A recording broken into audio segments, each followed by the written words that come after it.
Okay, we're going to hop in right in this area and we're going to start looking at some of the progress. So this was progress right here, the pier, which was seen in making my kato piers into hand-laid stone video I did. If you didn't see that, I'll leave a link in the description for that.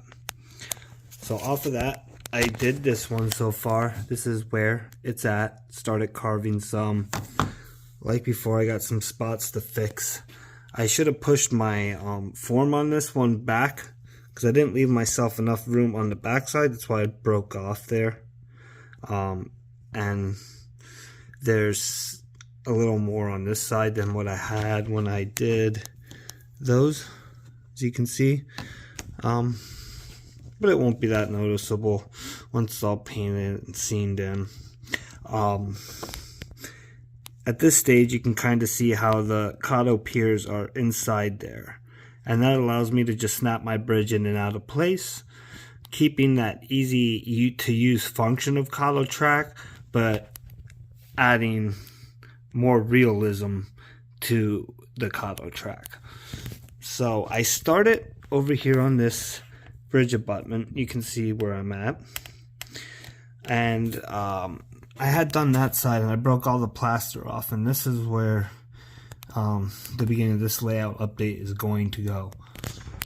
I want to run the stone wall up along from the bridge abutment up along here. So I'm going to run the stone wall up there, so I got to cut this piece of the bridge abutment off, and then we'll fill this in with foam.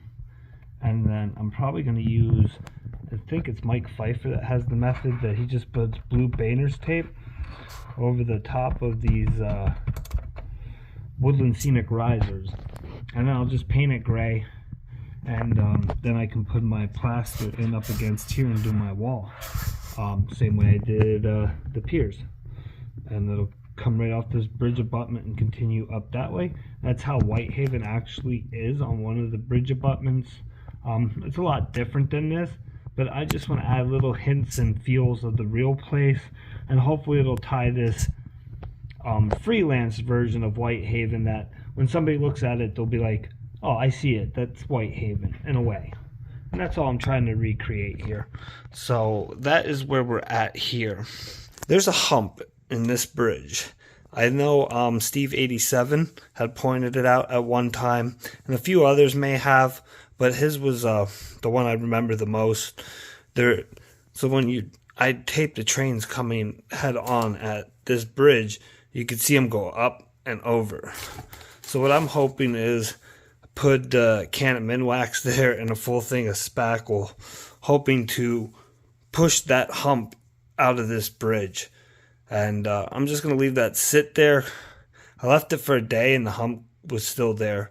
So I figured we'll see if over time, if gravity can help us fix that situation. While I have the track ripped apart, might as well try something. If this doesn't work, I'm probably going to have to replace that bridge because it just doesn't look good when the trains to do that, in my opinion. So moving on. Lastly, while I had the clear coat out, I clear coated my road here, which kind of gave it a nice another dimension that it didn't have before. There's some spots where I had painted, I think the color is called asphalt. It's actually like that color, I don't know what it is. To me it looks like a really dark gray, but it does have that new black top look. So I had put a couple patches in here, and then there was some spots where there was a little bit of white paint or paint from when I did the backdrop that fell on the road. I just took the marker and kind of drew out some tar lines, and then when I seal with the clear, it kind of looks pretty good. So that's where the road's at. I'm sure I'm going to add more and revisit this, but that's a little bit that I did with the road. So that's it on everything to get us caught up to speed. And I'm going to get back into doing more over in the bridge pier area. Okay, so a little update on this area. You can see I did a little bit with that. Most of it is carved, needs touching up, but it's getting there. I still haven't fixed that spot, but that's on the agenda. What I did go ahead and do was I cut off that side of the abutment and broke off the plaster.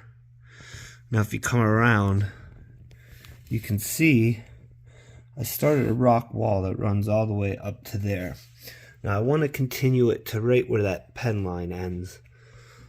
So I have a little bit more to add to it up there, but I'm going to focus on carving the front section here while it's a little softer before it hardens up.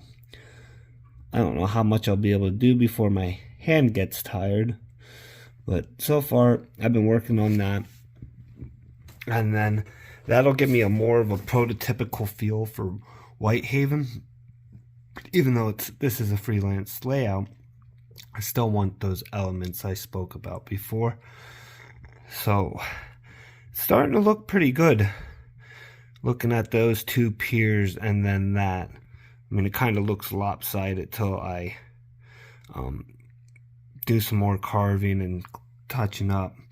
But I'm happy where it's going.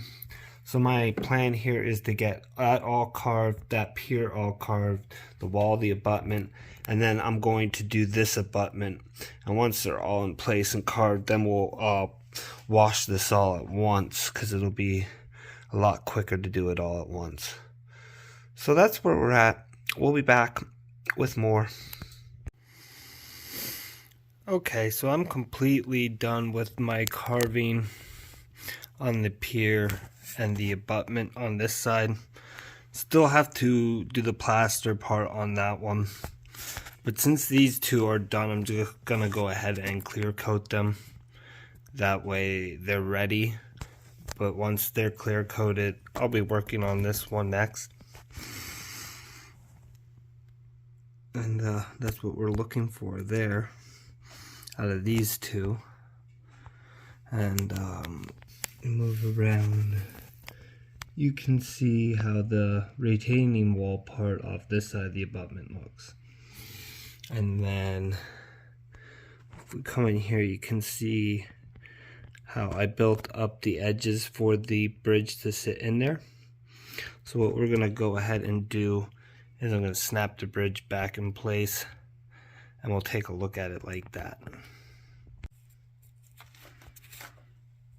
Okay, so there you can see what it kind of looks like so far with the pier and the abutment carved completely. And if we come over and look from the back side, there is the retaining wall and the pier.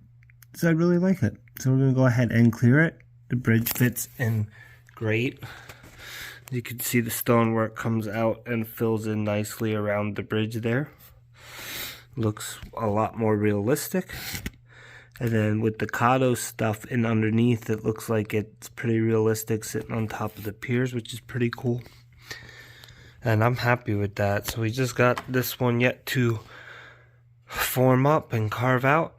And everything in this portion of the river scene for the bridge work will be done. Okay, so here is the last abutment, all carved. You can see there's some spots that chipped out in the rocks here. I'm going to leave it like that. It looks like some rocks deteriorated down. I am going to fix that corner here, just in case it doesn't get covered with foliage, because I'm not exactly sure how I'm doing the riverbank in here yet. Move around, you can see the front side of the carving on this one. And then we'll come to the side, and you can see the side carving.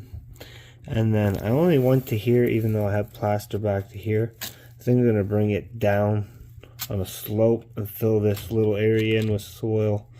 There'll be trees in there. And then the river will flow tight against here and this side of it. And then probably do something with a little bit of a bump out with the bank there. But we can pan back here and get a whole look at everything carved. And I'm very happy with it. I mean, this one has a little bit of a slope out on it.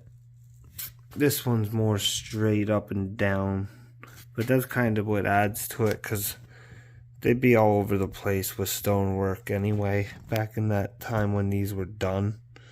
So I'm happy with it. So now I'll clear this one once I finish this patch, and then I'm going to try to record at least doing part of the wash maybe on this section, because that'll be the easiest to set the tripod up for and film on. And then lastly, I'm going to move down into this area. I was fine with this retaining wall that I had previously done here until I did the rock work up there. And I made a trip up to Oxbow Curve for a recent rail fanning trip with Cam.